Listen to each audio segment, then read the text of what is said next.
warahmatullahi wabarakatuh. Apa kabar kawan-kawan semuanya dimanapun berada? Semoga masih dalam lindungan Allah Subhanahu Wa Taala. Jumpa lagi di sini masih pertama kami berdua di ngobrol seputar horor, masih bersama narator kita Mas Ayung yang luar biasa. Ya Mas Ayung, ada cerita apa nih? Langsung saja nih Mas Ayung. Baiklah, terima kasih Bung Ogan. Kami masih di ngobrol berdua, ada Mas Ogan, ada saya di sini. Tapi sebelum ke cerita, seperti biasa tak nyapa kawan-kawan dulu, Bung Ogan. Bung ya panggilannya kayak jadul banget ya. Bung Roma, Bung siapa gitu kan. Oke. Assalamualaikum warahmatullahi wabarakatuh. Bismillahirrahmanirrahim. Apa kabar kawan-kawan ngobrol semua? Semoga semua dalam keadaan baik, sehat dan selalu bahagia tentunya kapanpun dan dimanapun saatnya. Kita kembali di ngobrol, mau nge-share cerita-cerita astagfirullahaladzim, cerita horor Ya. Belibet ini makan apa tadi di depan. Ya semoga masih bisa menghibur. Terima kasih sekali untuk teman-teman yang udah nge-like, udah komen, udah mantengin sejauh ini kita ada di ngobrol, dan juga yang sudah memberikan super thank, itu sangat berarti buat kami tentu. Terima kasih sekali. Langsung ke cerita aja Bang. Cerita apa? Oh iya ya, cerita saya yang cerita ya. Baik, ini ada sebuah cerita. Cerita ini masih bukan dari orang jauh, masih seputar teman-teman sekeliling gitu ya. Ini mungkin jenengan pernah dengar ada perang-perangan dukun, orang pintar kayak gitu. Pernah sekali. Dengar ya. Kadang-kadang berakibat fatal apa kayak gitu. Ada. Di daerah utara sana lah. Ada seperti itu ya.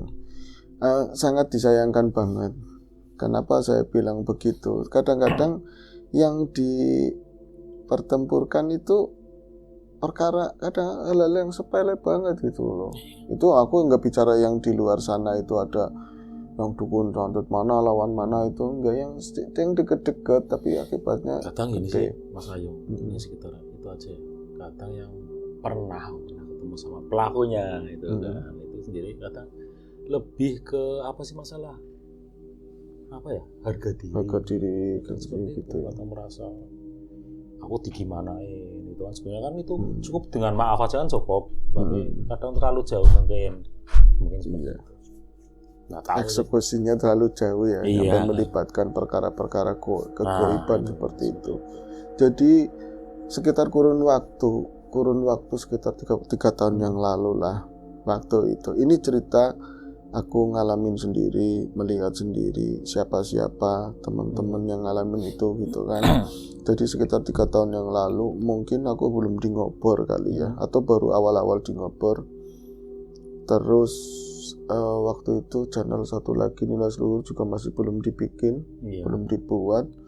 Cuman karena di kampungku itu ya dari dulu rada terkenal banyak tadi apa sih penggiat kebatinan atau apa, entah itu yang sifatnya lebih cenderung mepet ke keagamaan, misalnya ke ada ya jemaah tahlil, majelis dzikir atau yang lain-lain. Ada juga yang memang praktik-praktik lama seperti kejawen atau apa, ilmu seperti itu. Tapi ya sebagai warna, dan kami nggak pernah ada pertentangan sama siapapun, lebih ke bela negara kalau memang ya dulu kampung kita diapa-apain gitu kan, ranges mereka. Sebenarnya gini, kalau ada yang seperti itu ya emang ada perbedaan itu.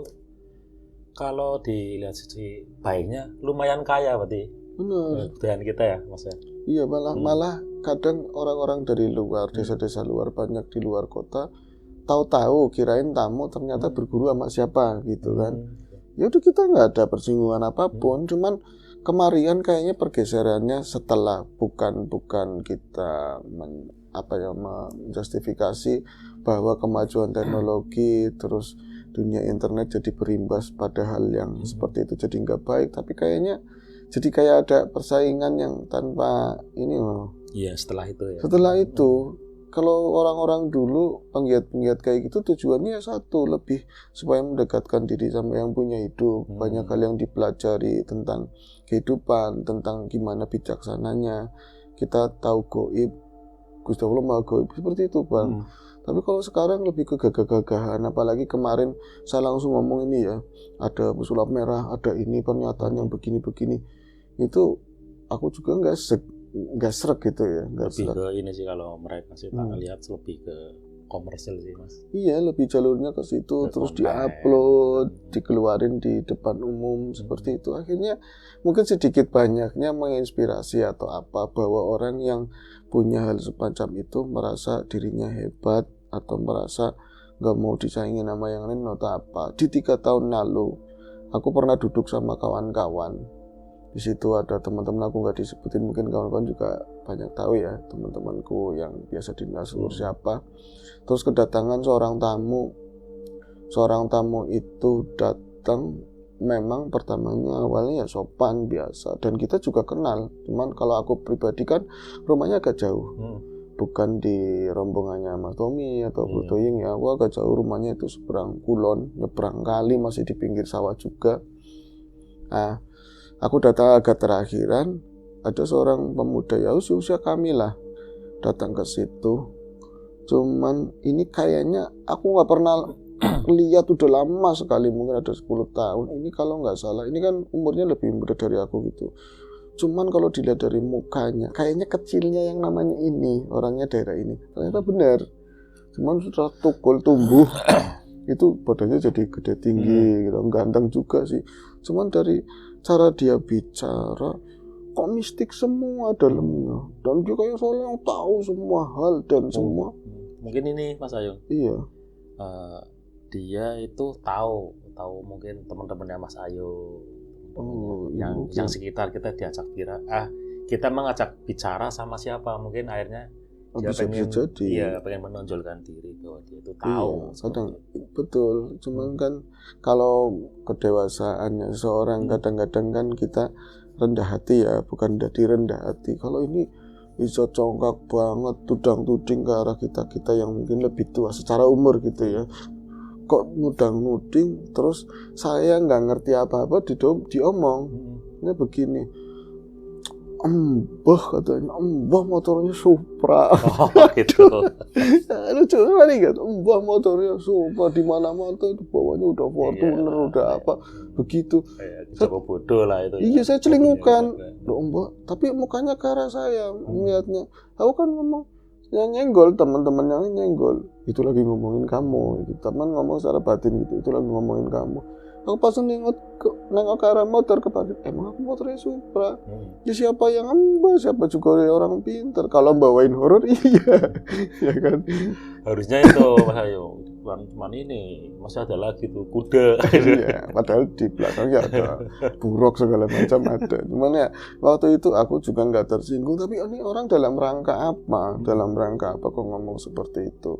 Tapi akhirnya aku bukan termasuk orang yang menyelami seperti itu ya Bang, tapi karena mungkin tadi bergaul banyak sama orang tukang minyak wangi, jadi ketularan wangi, kebanyakan bawain horor, terus sama teman-teman yang bukan bercimpung, akhirnya asumsi mereka seperti itu. Saat itu juga dilalai kayak aku diberi pandangan sama yang punya hidup secara entah itu namanya pandangan batin atau pandangan apa, itu kok kayak kelihatan semua di belakang dia itu apa. Dia itu nggak sendiri, itu datang sendiri ngomong tok maki-maki begitu.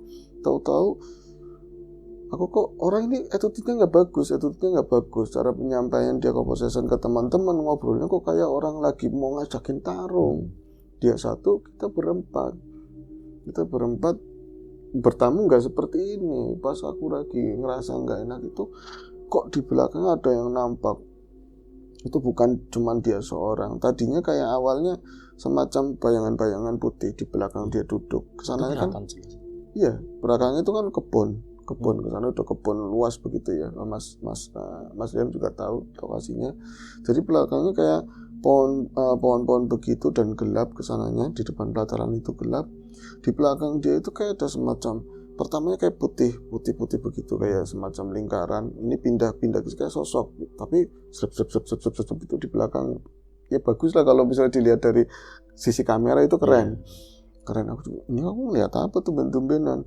Lama-lama itu semakin jelas dan barangnya berubah, bukan cuma putih dan membentuk sosok tertentu.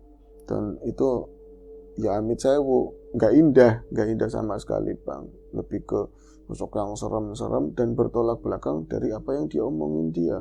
Saya itu yang jagain begini-begini, itu pendamping saya begini. Pendamping apa rawak-rawik kabeh kayak gitu. Dalam jerong hati gitu loh. Wali ini gimana wong di belakangnya aja rawak-rawik begitu, burak rantak maksudnya.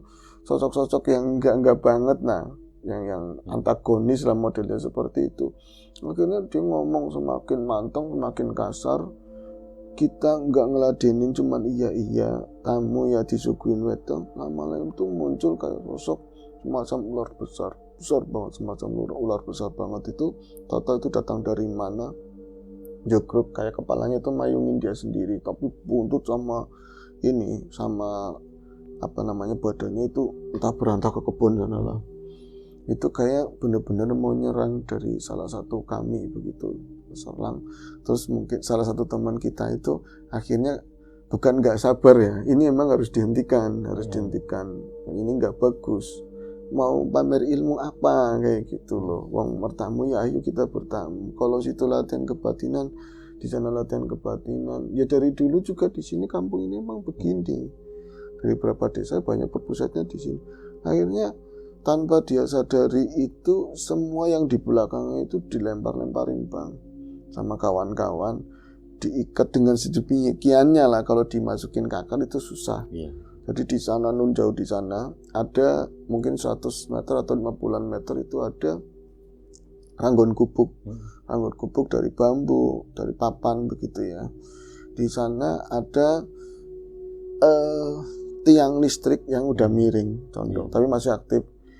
Itu yang kelihatan itu kayak ular itu kayak dibikin ditaliin dengan tali yang mungkin kayak cahaya semacam kayak gitu, terikat jadi kayak buntelan, amit-amit ya, buntelan itu diikat belibet-libet kayak ular itu sangkut menyangkut sendiri di dalamnya, itu kayak libet banget dan kayak diperkecil, kayak disangkutin di tiang listrik itu, disangkutin berikut sama yang lain-lain, ternyata itu banyak banget. Nah si manusia ini tersendiri, si tamu itu kayak nggak menyadari, cuman dia itu yang tadinya ngomongnya keras itu jadi ngos-ngosan, napasnya ngos-ngosan, gelisah, duduk mulai diem duduknya ke sini sana, madep ke sini salah, nggak jelas banget. Teman-teman mulai cengir hati mungkin ya, rasain lo kesini mau ngapain kayak itu, mau unjuk gigi apain, mau apa, kita juga nggak punya apa-apa gitu kan. Akhirnya lama-lama si ini orang yang datang tadi itu minta permisi balik, dan ini sopan Bang. Setelah kejadian itu dia sopan dan permisi pulang ya gitu kan. Akhirnya setelah dia pulang, kita pembahasan bareng sambil ngopi, ya jadi ketawa-ketawa, bocah Mas Udit primen sih kan. Kita datang kayak gitu, kita juga nggak pernah ngusik, nggak pernah apa. Kalau misalnya ini juga sekedar konten, kita juga nggak pernah ngusik Mas Udit kok seperti ini ada rasa itu bisa, nggak pernah kan ya. Paling ya ini peninggalan masa lalu, leluhur seperti apa, kini dan sekarang, pergeseran nilai-nilai itu seperti, paling kan tidak seperti itu. Tapi ujuk-ujuk jadi ada orang begitu. Apa ini resiko atau apa gitu ya? Mungkin pengen konten. Apa? Pengen diajakin konten mungkin. Iya. Nah, setelah hari itu tak pikir selesai. Ternyata dia itu mungkin wadul bahasa sininya itu ya, wadul, terus ngomong sama kakak sepupu sama guru-gurunya jadi gedean gedean, bener-bener gedean, dan dari berbagai penjuru lah itu ngontek sana ngontek sini, terhubung di Pulau Jawa itu sampai di luar Pulau Jawa juga terkontak semuanya, dan semua itu nyerang kita semua waktu itu. Ini bukan melebih-lebihkan, tapi kita sekedar berbagi loh bahwa kok bisa begitu gitu loh. Itu risikonya lumayan banget, risikonya lumayan hebat. Dan waktu itu entah bagaimana ya, yang jelas pertolongan dari Gusti Allah. Aku nggak mau ceritain saat itu pertempurannya seperti apa. Yang jelas mereka berhasil diberi peringatan untuk jangan begitu, udah selesai, jangan begitu. Ya luka tetap tapi kan di luka badan nggak kelihatan. Kamu bukan mau ninggin apa ya, ini ada pengalaman seperti itu Bang, lucu bilang. Nah setelah peristiwa itu dipikir selesai, semuanya selesai kan, semuanya selesai. Dan beberapa hari yang lalu ada sebuah acara di desa, ini kan bertepatan sama Lebaran, terus yang mungkin dari dampak pandemi ya, banyak orang-orang hajatan yang tertangguhkan, keluarga yang tadinya mau kumpul itu tertunda. Banyak yang nggak pulang, tertunda. Sekarang ini kayak apa ya, kayak burung yang dilepas dari sangkar. Orang sini bilang itu kabungan. Kabungan bener-bener. Wah, hajatan kayak 10 meter ada tenda, 10 meter ada tenda.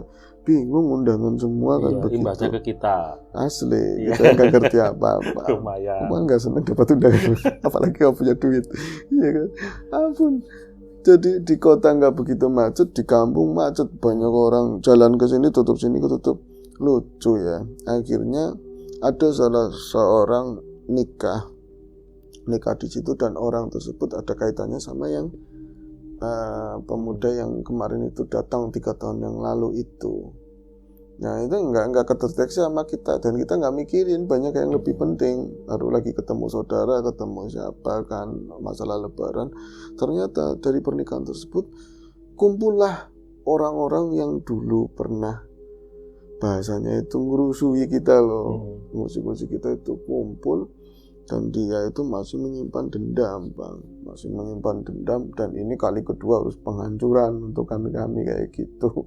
Akhirnya saat itu aku ada di Kidul, di tempat orang tua sana, di daerah Bumiayu ya, di daerah Pakuyangan. Saya belum pulang ke sini, cuman pas pulang ke sini itu nyampe rumah, ini cerita crash berarti ya? Iya. Crash ya. Aku ngalami sendiri dan crash. Pulang ke sini itu jam 11 siang. Alhamdulillah nggak macet. Bawa oleh-oleh banyak banget, oleh-oleh ala gunung kan. Tahu-tahu saya ditelepon. Oh enggak, di WA sama Mas Tuying.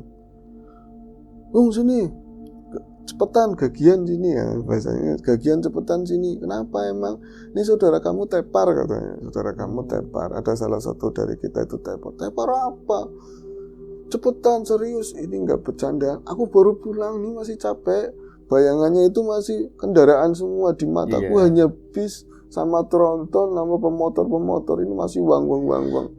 Ini penting kamu kesini. Dilanya pas dia itu WA di sini itu dada sesek banget Bang, sesek banget, dan dia nggak bercanda. Dalam rasa saya itu dia nggak bercanda. Aku langsung buru-buru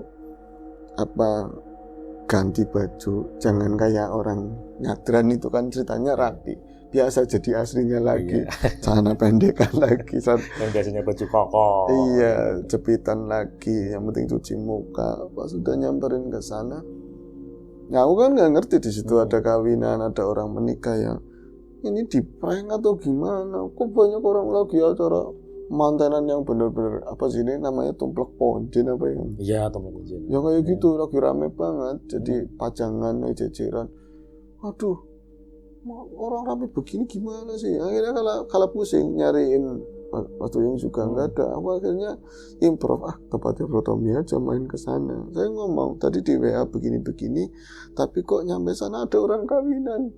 Saya izin akhirnya saya ke sini gitu. Iya, tapi Mas tadi ngabarin kawan kita satunya katanya ada yang tepar gitu, meriang-meriang kenapa? Ya biasa katanya begitu, nggak panjang-panjang. Mas kan nggak seneng ngomong panjang-panjang kan. Akhirnya, tapi dirasa saya bener Mas, dia mau tepar. Ya udah nanti tengokin lagi aja. Saya mau istirahat siang, ditelepon lagi, pulang kan. Ini kamu kesini pokoknya katanya. Ini bocah dipegang lagi tepar kayak gitu kan. Pegang apa bisa juga enggak kan. Saya ke sana. Nah, di sana itu ada temen aku, Bro Tuyung itu ngomong, tadi aku masuk ini dari ceritanya dia ya. Kayak gini ya, orang niatnya mau apa? Wong kita nggak pernah musik apa, nggak pernah jahilin apa. Kita kalau misalnya ada orang minta tolong, kita bisa nulungin. Itu bukan kekuatan kita. Ini semua dari Gusti Allah. Harus disampaikan ke orang tersebut. Jadi jalan. Minta uang ke orang-orang yang minta tolong juga nggak pernah. Ada orang ngetes orang begini-begini. Nyampe kemarin urusan kirain 3 tahun selesai. Kok masih nyambung lagi? Maksudnya gimana itu? 3 tahun sih lambang. Jadi kayak momen pernikahan itu jadi tempat untuk pada ketemu gitu loh, beraliansi ketemu. Nah itu satu kawan, nggak mau nyebut nama juga sih ya, dia posisinya tepar dari pandangan yang lain gitu. Untungnya tadi siang itu saya itu karena ngelihat ada orang mantenan itu izin malu, saya balik lagi. Tapi yang kesana itu Mas Tuying, itu dia ngomong, jadi rumahnya kawan satu, sebut saja namanya Udin ya. Di rumahnya Udin kalau kamu ke sana. Jadi rumah itu udah bukan kelihatan rumah lagi. Ini rumah ada pagar dekatnya jalannya, ada pagarnya, ada pagar-pagar besi, ada temboknya juga begitu. Terus ya di depan ada mobil, ada mobil 2 di situ. Enggak, ada yang lagi keluar satu, terus dipakai mantenan ya, buat iring-iring manten lah. Cuman yang saya lihat, saya kan dapat telepon dari si Udin, saya tolong sini. Saya lagi ada di pengantinan, saya langsung ke situ. Buset, rumah itu berjubel katanya. Itu bukan bangsa kita. Yang nampak itu angel-angel banget. Bentuknya susah-susah banget, dan itu bukan malam hari Bang. Bukan malam hari, itu rapet dari bentuk model apa aja. Itu siang itu? Siang hari sekitar jam 11-an atau lebih ya. Atau jam 10-an lah segitu. Jadi sosok-sosok yang kebanyakan bukan umum kayak masalah kayak pocongan, kayak kunti yang biasa-biasa kan banyak kan begitu. Tapi ini mesinnya udah siluman yang udah angel-angel bentuknya lah, tapi banyak dari yang unsur air seperti sosok ular, ada yang unsurnya hutan kayak yang ada buntut, ada model kepalanya yang macam-macam. Itu dia itu lagi ngurung rumahnya teman kita yang sakit itu, dan akhirnya waktunya berusaha nembus itu, berhasil. Itu ada yang paling gede itu lagi nyakitin teman itu. Nyakitin teman itu benar-benar ini kayak direncanakan untuk penghancuran. Siapa itu? Ya kalau dipandangin grip susah ya, maksudnya dia itu kayak yang terlihat sama Sayong. Ya kayak yang terlihat sama saya ya aku nggak bisa ngeliat gitu ya. Tapi ya ini yang kelihatan begitu ya. Iya.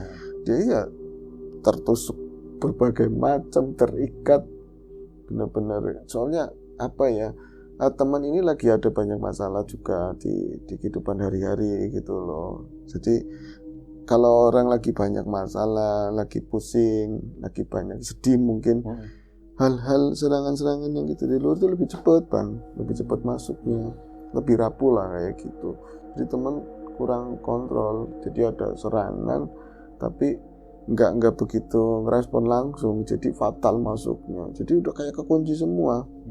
Jadi saya itu kesana tapi udah duluan Mas Tuying. Contohnya kamu yang lain udah diberesin, tinggal dipegang apanya. Aku masuk ke situ, di posisinya udah telanjang baju di karpet, gitu. Cuman malu-malu udah jauh, tinggal yang gede-gede udah jauh. Cuman ini tak ceritain dari ini Mas Tuying ya.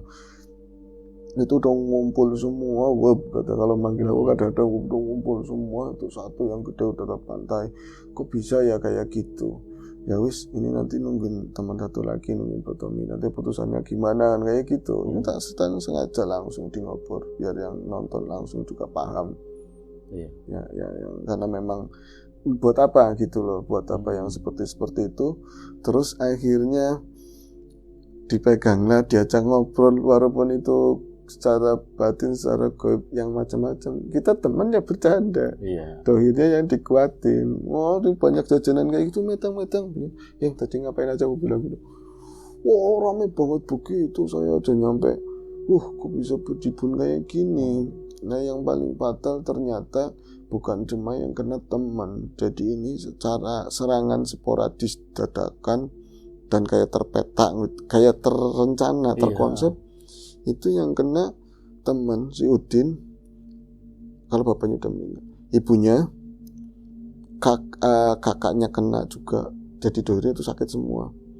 Ponakan bayi kena, ponakan terus ipar semua dari keluarganya itu kena semua, sampai calon istrinya juga kena semua Bang. Jadi benar-benar kayak terencana, benar-benar. Akhirnya kan singkat cerita aja ya, ini enggak mau ceritanya, bukan intinya bukan di masalah gaib terus perang-perangan kayak gitunya bukan. Aku menyampaikan hal ini itu bukan masalah itu. Mungkin melenceng dari ngobrol-ngobrol sebelumnya. Tapi ini kita sekedar berbagi.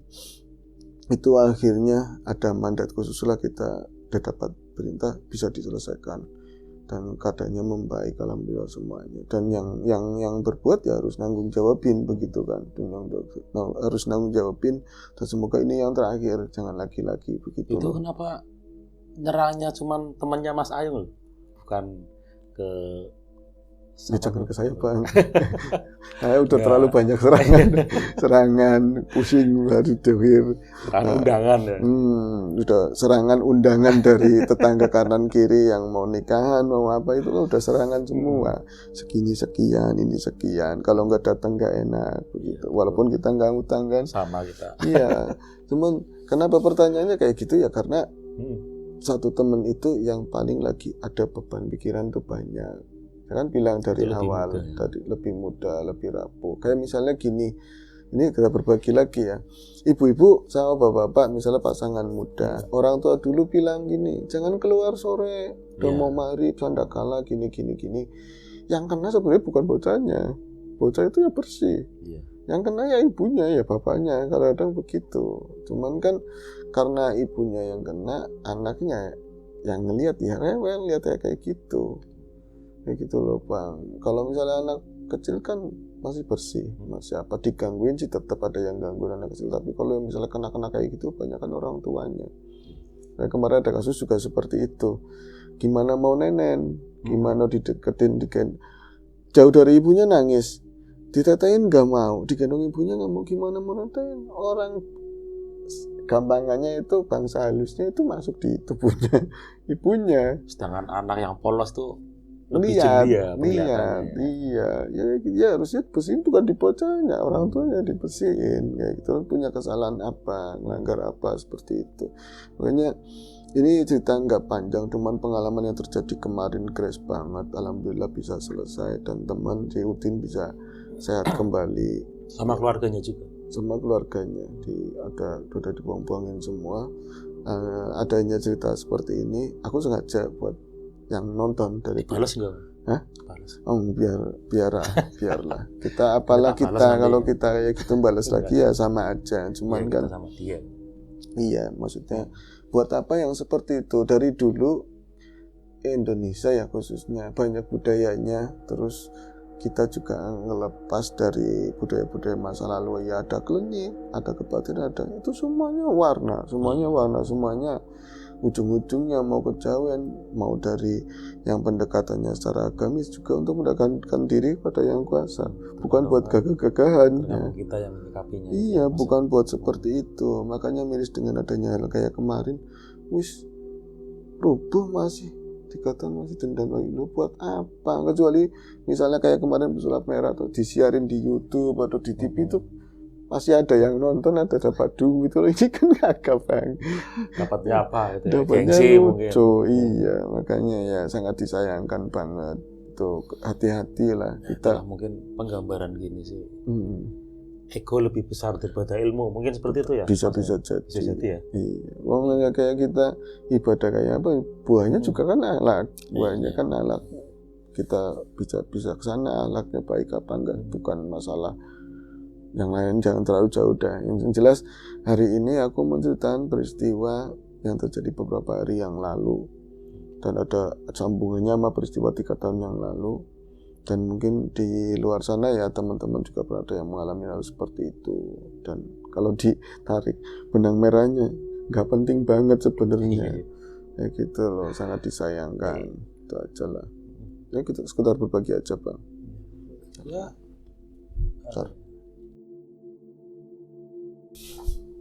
Ya sih, pelajaran juga ya buat kita semua nih, baik saya sendiri pribadi, baik buat kawan-kawan semuanya di sana.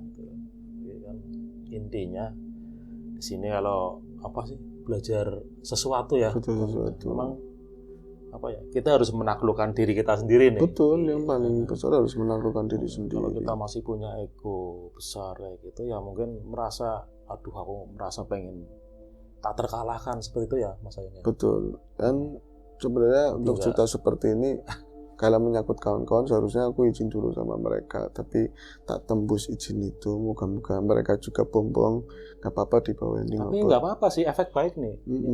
Maksudnya membawa efek baik. Ya ini ada yang berbeda di cerita ngobrol kali ini ya, bukan menggambarkan ada peristiwa apa yang melibatkan sosok-sosok apa yang kelihatan yang horor seperti itu, tapi ini lebih ke perang gaib tapi yang nggak, sebenarnya seharusnya jangan nggak baik. Itu hanya karena sebuah ego merasa lebih pintar, lebih jagoan. Tapi sebenarnya buat apa, mendingan kalau memang ada sebuah anugerah yang diberi sama Tuhan, sama Gusti Allah, ya buat nulungin orang lain. Itu manfaat kan seperti itu. Mau gelut-gelutan mendingan jangan pakai ilmu terus enak bang, pakpik bukan seperti itu. Aduh. Pakai 1 jam, pakai 2 jam, pakai 3 jam. Gitu ya. Itu aja wis. Ya, itu sangat bermanfaat tuh cerita dari Mas Ayung ya. Mungkin pelajaran buat kita semua seperti itu. Dan lagi-lagi ada hikmah yang baik lah di sekitar ini cerita Mas Ayung. Itu saja Mas Ayung. Itu aja. Ya, itu saja edisi ngobrol kali ini. Mungkin bukan sekedar cerita yang horor yang seperti sudah ini lebih ke ada yang lebih baik mungkin lah bagi kita semua. Itu saja persembahan dari kami. Mungkin lain waktu bisa bertemu kembali ya, mungkin sama Mas Riam Biru atau sama yang lain. Oke, itu saja dari kami akhiri. Assalamualaikum warahmatullahi wabarakatuh.